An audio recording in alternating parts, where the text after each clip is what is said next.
Hebrews 11:19 reads, Abraham reasoned that God could raise the dead, and figuratively speaking, he did receive Isaac back from death. According to Genesis 22, Abraham and Isaac had a 3-day journey to the place of sacrifice on Mount Moriah. I'm sure the journey gave Abraham a lot of time to think. Abraham could not possibly reconcile God's promise with God's command.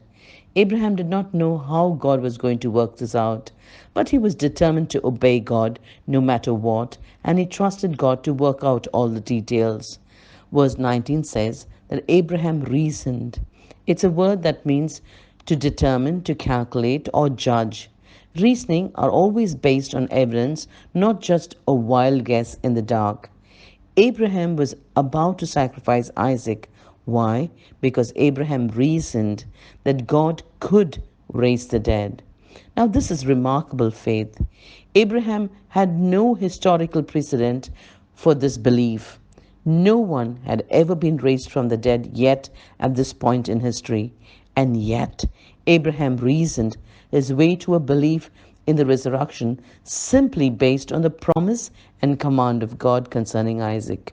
We find a hint of Abraham's faith back in Genesis 22 when Abraham said to his servant, Stay here with the donkey while I and the boy go over there. We will worship and then we will come back to you. Genesis 22:5. Notice that Abraham had said, We will come back to you. Now that is astonishing.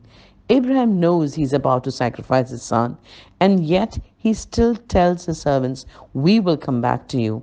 This statement shows that Abraham, in obeying God's strange command, never stopped believing God's promise.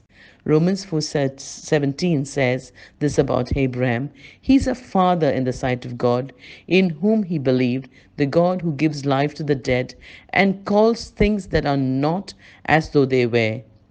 Even though God's promise and God's command seem to be a direct conflict with each other, Abraham chose to believe God's promise and to obey God's command.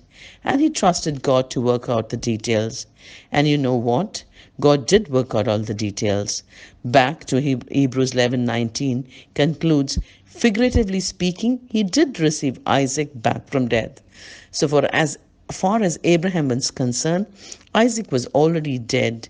Abraham had determined to obey God no matter what. Abraham lifted the knife.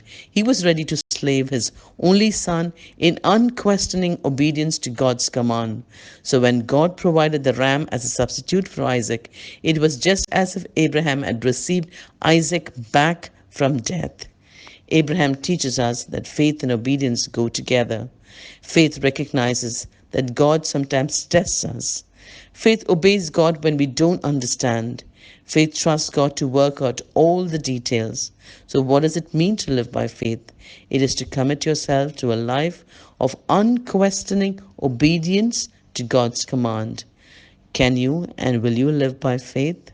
Be blessed.